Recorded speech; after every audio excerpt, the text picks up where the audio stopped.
Oh, I'm waiting for one more to join right now. So I think I'm waiting on one more to join in. And I want to just tell everyone, thank you so much for listening. It's right before Thanksgiving. It's right before the holidays season kind of kicks off. So this is a really inspirational, heartwarming story. Tyrene has been a mentor, a role model, really a go-getter, really like determined to pave her, there we go, to pave her way. So I'm very thankful for that. And it really means a lot that you're speaking on your path so openly and transparently. And if you could kind of start from high school, it would mean a lot so that we could follow your path. Okay, let's take it from there. And you can type any questions you want. Go ahead, Tyrene. Thank you. Brilliant. I will take it from there. First things first, thanks, Frances, for the warm welcome, for sure. As you said, it's been about 10 years since our reunion, definitely face to face. So I can't wait to hopefully see you post COVID, Corona, and we can hug and cuddle and properly catch up. Yes.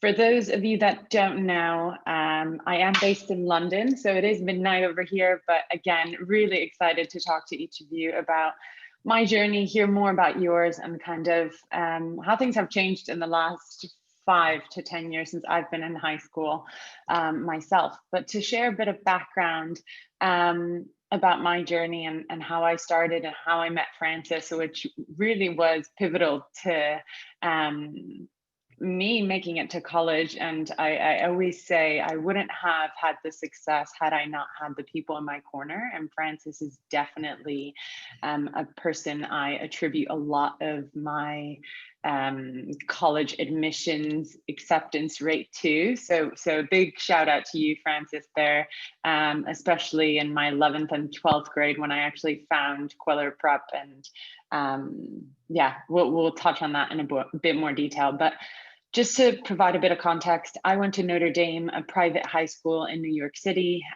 You do have to take admissions exams to get into and then tier the high schools that you want to go to. It is a private high school, so you pay per annum on how much you can afford. It depends, of course, on several inputs and factors from your parents' backgrounds, scholarships or grants or anything of the likes. I was fortunate to have a scholarship my first year to go to Notre Dame. At the time, I was definitely in the low income bracket with my family. So I qualified for a lot of help, shall we say. That was my first year. Sophomore year, my mother actually fell on some financially difficult times during high school, which meant that I had to pick up some of the slack, find a job, and help assist throughout my 10th to 12th grade years, I guess. So as part of that, not only was I working part-time, but I was going to school full-time as well. In 11th grade, we had things like pre-SATs, and maybe you can correct me if I'm wrong, if that's 11th grade or if that's 10th grade. It's been a little bit, Frances. I'm not entirely recalling what grade that was, but PSAT was 11. 11th, yeah. And I had a actual mutual friend at the time who was going to Frances and raving about her and saying what great things she was doing to prepare her for the SATs, which as we all know, is really crucial to do well in, because without it, it limits your college admission potential. So I thought, you know what, let me try to save some money and actually work with someone who can help coach me and help me get the SAT scores that I need and desire to get into some of the top tier universities that I want to get into. So that's kind of how I found Frances. I will say Frances has definitely helped with regards to, I was pretty forthcoming with my background about, struggling on hard times, my mom not having the income, or our families not having the income really to be able to afford private tutoring. But it is something that Frances was able to cater for and help me with. And here I am today. A large part, again, I do want to stress a large part of that because of the education that I was able to obtain through some of the work we did together. So. And then you applied to a number of colleges. Can you talk about your college application experience and just about, I guess, just kind of, I'll leave it open because I do want you to share the whole experience just from your end of what it was Definitely. like applying to schools. Yeah, so again, applying to universities is a competitive process in it of itself. So first things first, the biggest thing that I remember and I can speak to is, again, I am a first generation college student. I am one of two children.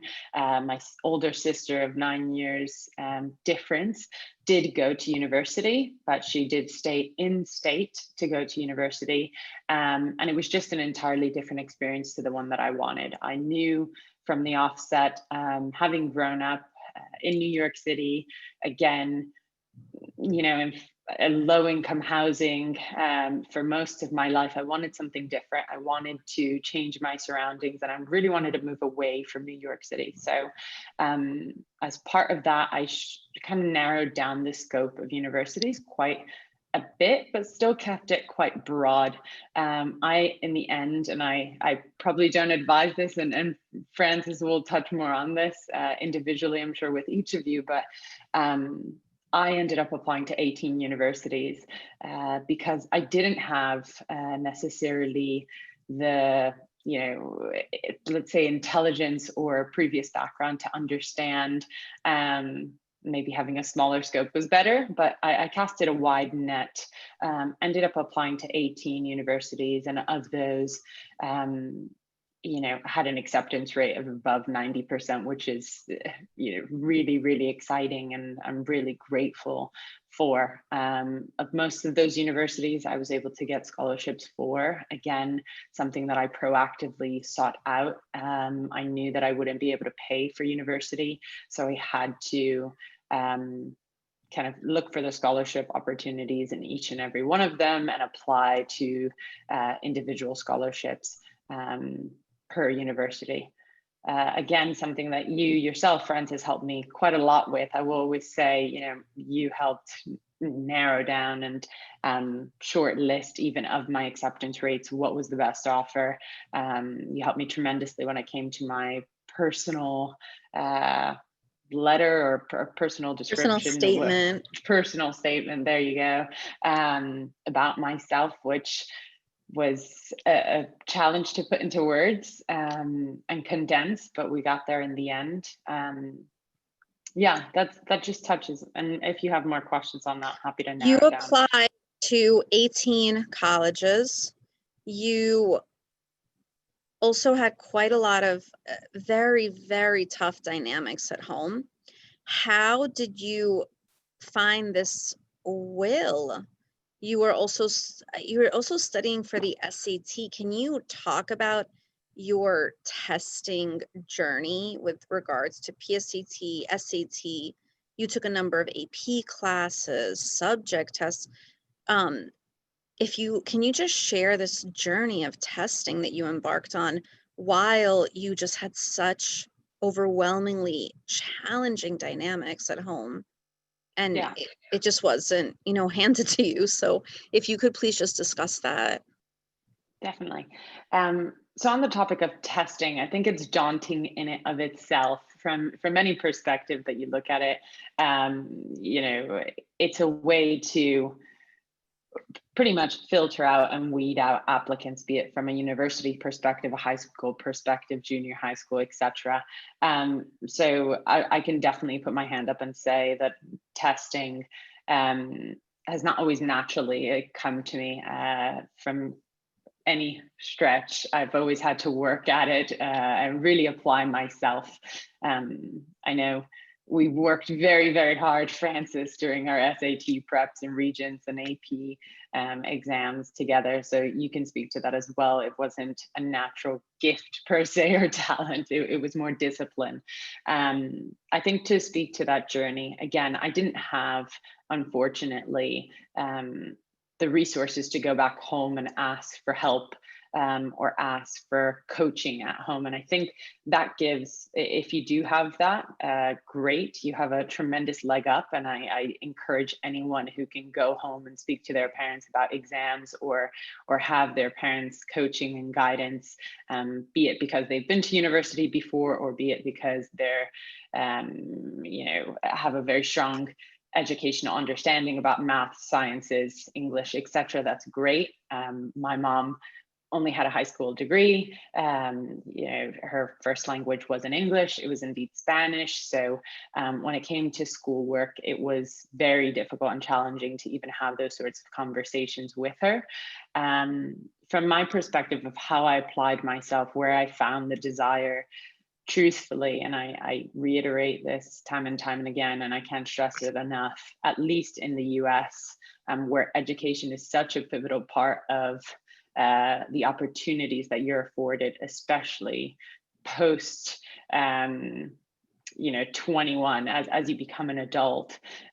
Your education is what's going to pave the way for opening doors and opportunities to you. So that's what drove me, really. I wanted to get out of the circumstances I was in. I knew the only way to do that was to really focus on my studies, and of course take all the exams that I possibly could to get into the universities that I wanted to. And you didn't like consider just dropping out of high school, making cash right away?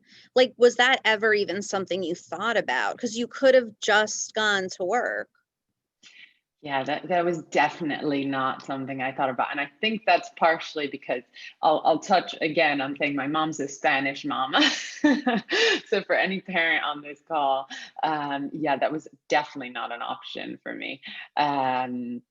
No, but dropping out of school to work was definitely not something I wanted to do. Of course, I had to work whilst in school. I did that even throughout my university years when I had a full ride. So it's not something I considered. School was always the way out. That's how I viewed it. If I got a good degree from a good university, it would open the doors that I wanted it to open, and thus has. So I really attribute a lot of my success to the fact that I went to school and worked hard, and of course appreciate that's not everyone's way, but that is the route that I did take. Can you talk about the Torch Scholarship? Because that's ultimately, from the 18 schools that you applied to, you wound up going to Northeastern. You received the Torch Scholarship. I think a lot of kids want to hear about just what does that entail, or what was that process like of applying for Torch? Yeah, so I will caveat it by saying I was, as part of the 2014, I think, incoming set of high school graduates. Is that right? No, I graduated in 2014. So I was a part of the 2010 actually incoming graduates. That's how long it's been. So things have changed slightly, but Northeastern, again, has created this amazing opportunity for gifted and talented students who have come from very challenging backgrounds, and have opened a scholarship, a Fulbright Scholarship, that grants students pretty much the equivalent of $250,000 across 4 years. So they pay for each year of your university schooling, both from a, of course, academic perspective, but housing, traveling, etc. And what that entails is, of all the applicants, they narrow down that pool based again on different attributes. So, of course, exams, academic background is one thing, but also the person's personal statement, personal circumstances, what makes them unique as an individual, etc., plays a huge part of that. Of the thousands of students that applied, they narrow it down to, I believe, 30 at the end to bring in for interviews. They do a full day of assessments. And Again, that may have changed slightly now in this new day, but of that, they then narrow it down even further and select 10 individuals for the incoming class at that year. And I was fortunate to make one of the 10 spots, and thus, again, was awarded a Fulbright scholarship. So a huge accolade, I guess, and success of mine is that I was able to graduate university completely debt free, which, as we know, isn't something that many people can say. So again, another opportunity I was able to get just because of my exam scores, because of my personal statement, and because of some of that hunger of just finding this opportunity to apply to it to begin with. Someone's asking, how did you manage your study time, your schedule during high school? Can you just give some guidance? How did you balance? I mean, you applied to 18 colleges, you raised your SAT score. Do you recall how much you raised your score by? How many points from start to finish? I want to say it was in the hundreds for sure when I raised my SAT score. Again, I wish I knew these things, and these are small accolades. Well, not even small accolades. I think big success stories that you should use to propel your next challenge, or propel you for your next challenge. So if you receive I don't know, 2200, if that's even the scoring anymore. I haven't been in this realm for a little bit, but a 2200 out of 24, and that should be your success to, hey, what can I achieve next? What universities can I get into? If I want to go to Ivy, which ones can I apply to, etc. So that's something that I've used. I actually have a whiteboard in my office, and my partner and I always outline our weekly successes just to feed some of that positivity and energy into the following week. So I do encourage doing that. Unfortunately, I don't know off the top of my head. I believe it was several hundred points, Francis, that we improved my score Tyrene by. took the old version of the SAT. It had an essay, which was required. You actually took a much harder version. You took a very long exam with a required essay. And if I want to say you were around 400 points from start to finish. Yeah. And you just had this tremendous amount of drive. And you lived, am I correct? Did you live in Harlem? Where did you live? Where were you? Yeah. And then you traveled to Queens for SAT tutoring. Yeah, and then your high school was located in Midtown. Yeah, it was actually located in Lower West, so 13th Street and the West Side. To quickly answer the question of how I know that came in the chat of how I managed my studies, I think a large part of that is, remember, for everyone who is on this call that is a student, really take that as an opportunity. You are a student. That is your main focus and should be your main focus for the time that you are able to be a student. If you're in the circumstances where you don't have to work and you have the network of a strong family network, great resources around you, be it Francis or other tutors and coaches, etc. Use that at your fingertips and really focus in on that. Now is not the time to worry about every single step in your life. I think it's the time to really focus on in your studies. And I know that sounds like an old person comment. It's coming from someone who's just 27. So I would like to think that I'm still relatively young. But I do mean that. I wish I had just time to focus solely on my schoolwork. It does take a lot of discipline. To carve out time to do the things that you still enjoy, be it sport or other things. But I am a true believer that education will, again, propel you forward in anything that you want to do. So if you do have the resources and can just focus on schooling, that would be You were ideal. also involved in activities, right? Sports, athletic. What else did you do outside of just your academics in school? Yeah, so that's one thing I'm also really proud of. I volunteered, which was a huge thing for my university applications. In fact, I think over the course of 2 years, I did, well over 200 hours of volunteer work. Again, find that thing that you're passionate about and really go for it. That's what sets you apart in many, many of your applications when you're applying from a pool of thousands of students who are trying to get very few seats, be that high school, be that college, law school, med school, etc. Find something that you're passionate about and really pursue it for as long as you can, so that you can use those as advantages or talking points in your applications, personal statements, etc. To your previous point, Francis, yes, I did. I was living in Harlem at the time, so that was very far from Queens. I used to take the train right after school, run to tutoring sessions, get out of tutoring sessions about 8 or 9. We were in a much smaller space than your fancy space Yeah, now, it's really Francis. fancy. You've upgraded for sure. We It's were, it's yeah. well decorated. I'm very proud of the decor. There's the dog. Look at that. There's even dogs now. I'm impressed. And we would finish at about 8 or 9, and then sometimes my mom would come pick me up just so that I wouldn't take the train alone from Oops. Queens. So, Okay. And there she can goes. you, does anyone want to ask Tyrene any questions?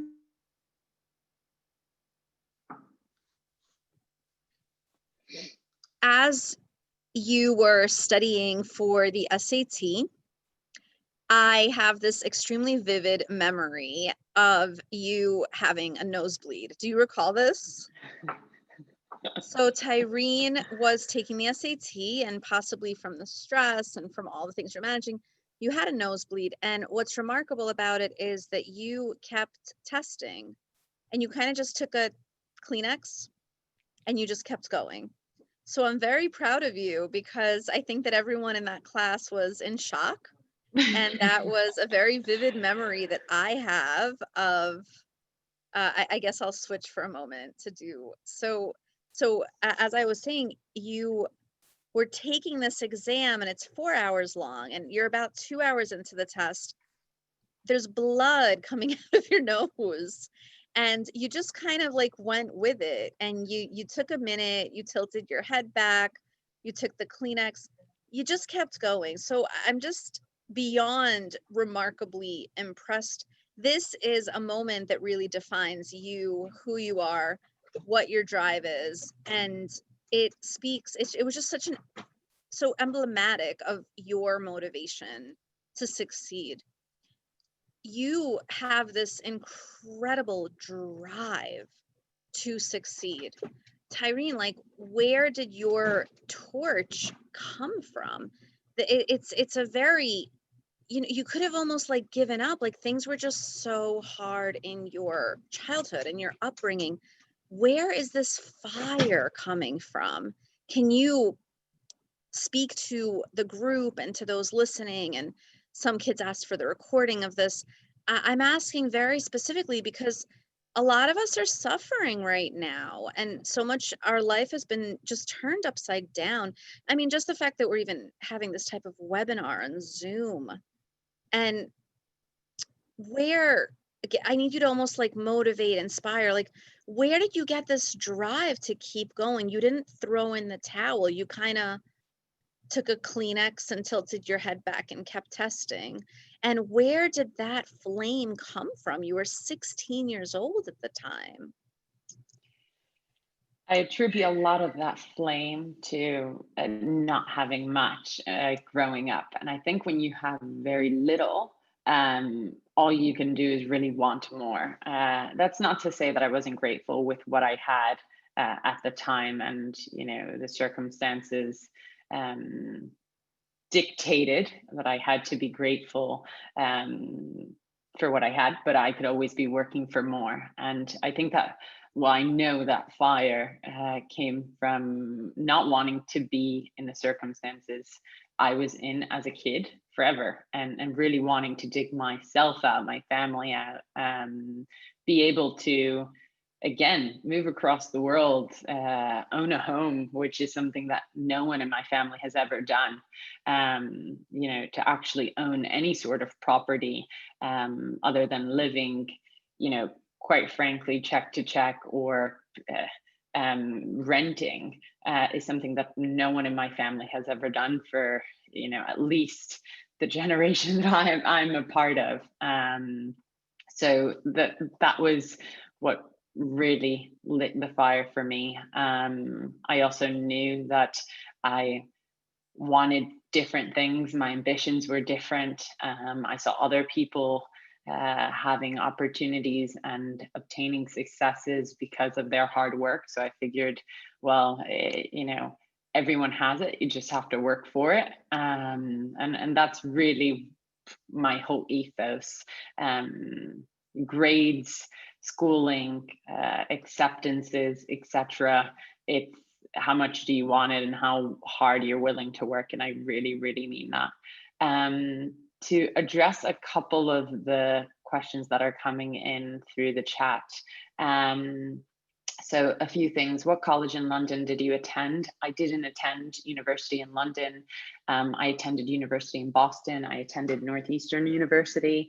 Fun fact about them, by the time I had left, so in 2014, they were receiving more applicants than Harvard University was. If you don't know of Northeastern, I definitely encourage you to take a look at them.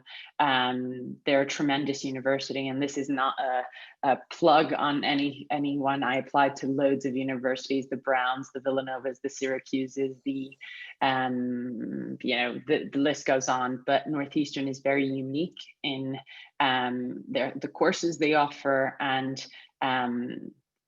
the opportunities. They have a very unique structure of school and work. So I do encourage people to add that to the list if you haven't had a look at it. And then another question that has come in the chat, which is, what's your current job or business? It's a really good question. I'm actually the head of sales for a reg tech company here in London. I've been working there for 4 years. So I work in the financial services space. My major, which was another question, was economics and finance. I actually pivoted and tried a few things, which again is something I encourage. I don't expect anyone at birth to know really what they want to be when they grow up. Some people do. My sister knew at birth she wanted to be a teacher, and she became a teacher. Great. I was a little different. I had a lot of interests, so I just had to narrow down on what I liked. And economics, finance, numbers was kind of more of my interest. So that's how I found that. And then the other thing that I wanted to go over with you is you applied to all of these schools. Ultimately, you chose Northeastern. You got into 16 other colleges. What made you say this is the school that you're picking? Yeah, I think a few things actually. One, there's no looking. I mean, you have to weigh your options, and I think how I narrowed down those options. Again, I was very fortunate in that Villanova, Syracuse, NYU offered me all very good scholarships and financial packages. I think from all 4 of those universities, I got full rides. So if not guaranteed academic full rides, but also housing included in many of those schools. So those 4 alone are great universities. Hopefully people know them. If you don't, check them out again. So to your point, why Torch? I really, again, wanted to experience something that was outside of New York City. So NYU, great school, loved it, had shortlisted it, but I wanted something that was outside of the city, a bit different. I wanted to go to school in a city, so that's why I moved away from kind of the Villanovas and Syracuses a bit, although those are course, in cities. Boston is unique, a much larger college town, and I just felt like that aligned with what I wanted from the university life experience. And why Torch? Torch is very unique, and it's from its applicants to the people that work with the program and scholarship, and it just felt right. The people that I met there, the 10 or 9 other incoming students, it felt right. And again, it was a full ride scholarship where they paid not only for my academics, for my housing, they awarded me the opportunity to study in Indonesia, travel the world, go to Dominican Republic, go to loads of different countries whilst I was still a student. So it was a tremendous scholarship that I encourage everyone to take a look at and apply to. So if you can. your study abroad was paid for through the scholarship. Yeah. So and how many? Where did you go? Do you mind? I'm kind of chiming in now, 10 years later. Where did you get to go? I'm a little jealous. I want to hear. Yeah, so I got to go to Indonesia for several months of my study abroad. Again, I could have probably chosen my sister at the time thought it was absolutely madness that I didn't choose somewhere like Spain or somewhere where I actually spoke the language. I decided to pivot and try something completely different at the time. Bali wasn't as popular as it is nowadays. Bali is a lot of English backyard at the moment, but yeah, that's where I went. I loved it. Can't recommend it enough. And then I think that right now, just like dealing with COVID and dealing with all the stress and hardships of COVID, can you kind of give some advice? Again, can you guys type in the chat what grades you're in? I want to make sure Tyrene sees what grade you're in, those of you who are in the chat. Can you give advice to your former 8th grader, your former 9th grader, the version of you when you were in grade 8, grade 9, 11, 8? I think that it's so important that I just feel like you've overcome everything.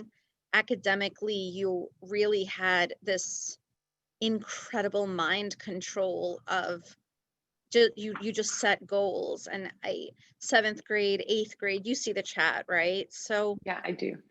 It's a lot of just mental stamina that you exhibit.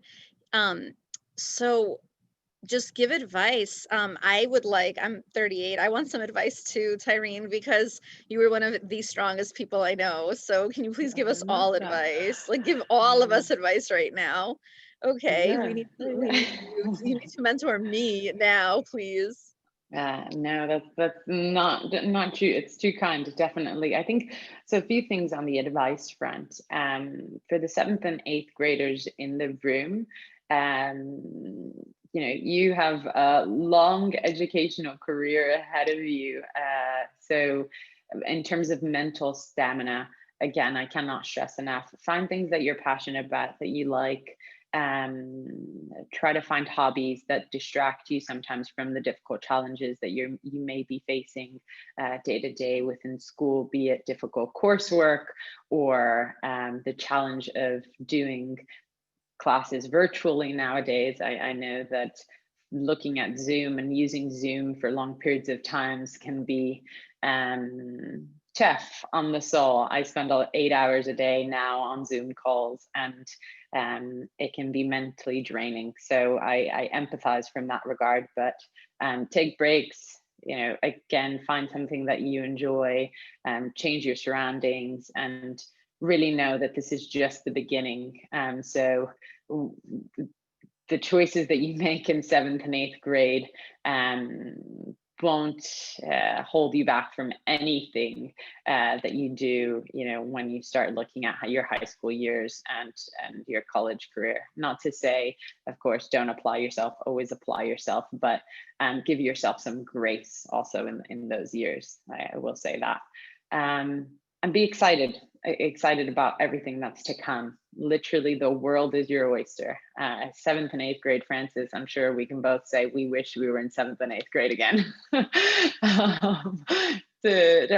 Probably, I definitely wish I was in 7th and 8th grade again. For the high schoolers in the group, which again, really exciting time for you. One thing that I will advise all of you, if you can, find what's unique to you, and that may be quite a daunting task and quite ambitious to think and jot down things that you're passionate about, or what sparks or fuels your fire, but try to hone in on that, because those are things you can lean on when it gets tough, when your coursework is really difficult, when you have to study for your SATs, when you have to submit your college applications and deadlines are really tight.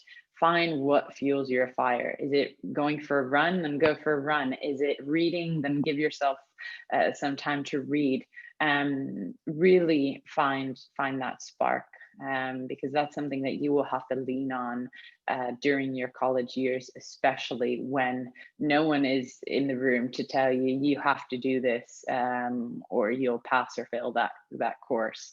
It is much more about the independence when you get to university and applying yourself based off of your own schedule. So that would be my advice to those approaching university, and also those that are in high school. Be very open, be even open to the universities that you're looking at. I know I myself had my eyes set on Ivy League as the way forward. Only through the college application process did I realize what I actually valued in a university, and many Ivy Leagues didn't tick the boxes for me. So as much as you are applying and looking for the right school, and the school is looking for the right candidate, it's a two-way street. So never forget that. You are interviewing a school as much as the school is interviewing you. And that goes for schools, that goes for jobs, and that goes for friendships and anything in life. It's always a two-way street. So that would be my advice, words of wisdom, whatever you want to call it, really.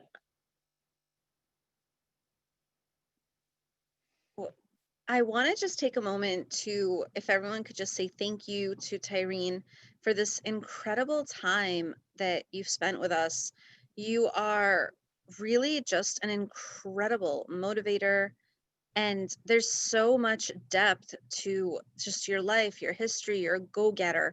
And I really just want to say thank you for allocating this time. You're in London time, you're hours away from us, and you agreed to do this. You're doing it for free. You're giving back right now. This is unpaid. This is just you saying, I want to give back. There are kids who need some words of encouragement right now. They need to stay motivated, and I'm in a position to do it, and I'm going to do it. You have not only inspired many people throughout high school, throughout college. You participated in a number of videos through Northeastern talking about the Torch Scholarship, about the incredible opportunities that Torch gave you. And it's inspired a lot of people to apply to higher education who had such incredibly difficult circumstances. It is remarkable that you are now the owner of your own home, and the queen of the castle and your own domain. I can only tell you that is definitely something to be very proud of as a woman, as a role model, as someone who pursued a higher degree. I'm very inspired by you. I think everyone here is, messaging right now in the chat box. As you can see, thank you for being an inspiration and for sharing your wisdom, your drive. You will forever be the young 16-year-old girl who had a nosebleed in the middle of an SAT proctored exam, took a Kleenex, tilted her head back, kept testing for 2 more hours. I do want to share, it was quite a nosebleed. It was dripping, guys. Okay. And Tyrene said, I'm just going to go with the punches. It's all right. And it was an extraordinarily vivid memory. And from you to go from someone who you're just incredible. You're an incredible sister, daughter, friend, a colleague on so many different levels.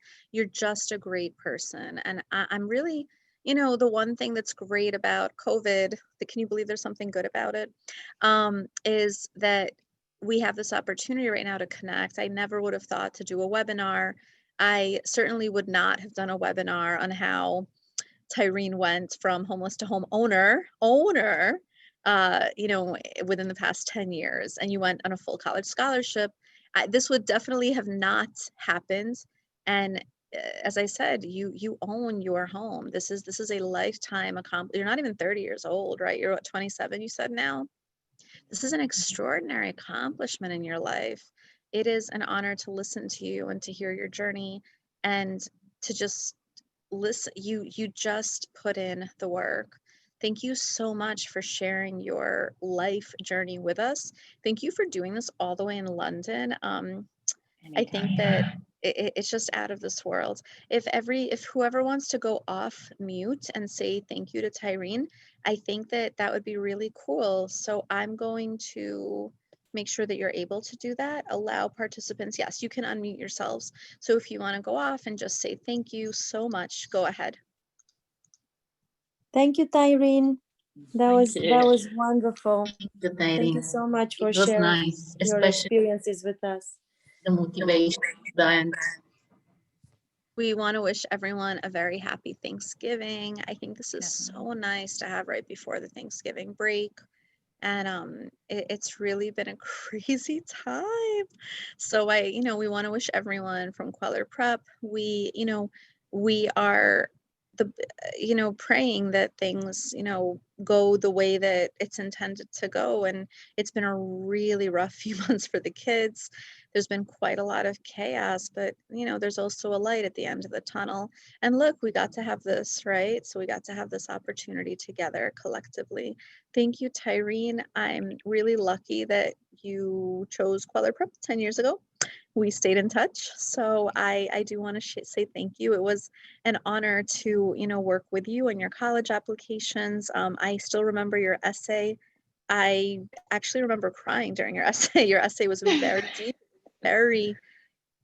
you had wisdom beyond your years, and you have gone through a lot. I feel like COVID schmovid. I just feel like you've been through everything at this point, and you will persevere. I mean, you are someone where anything can come your way and you will get through it. And that is really, truly an honor. And as a woman, as someone who you work in business, and you have your own business as well, and you're just someone who's just a go-getter. You just have a remarkable glow.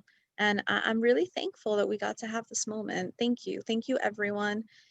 You are an inspiration. Thank you for this wonderful Thanksgiving surprise for all of us. Do they celebrate Thanksgiving in London? No, right? I don't, but I'm wishing everyone a happy Thanksgiving. We are in this household celebrating on Thursday. So, best of luck, everyone. I am a resource. If you ever need anything, Frances has my details. And Absolutely. I hope this is the first of many chats.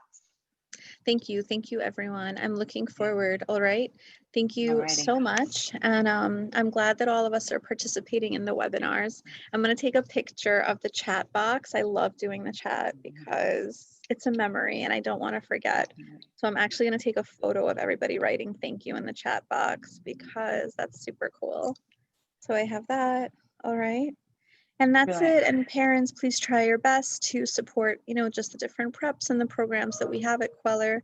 And hopefully we'll keep going strong. Thank you. All right, everyone. Thank you so much. I'm going to end the meeting. All right. Thank you, Tyrene. See you later. Bye, Frances. Bye, guys. Have a great evening. Bye. Thank you. Bye. Bye, everyone. Bye.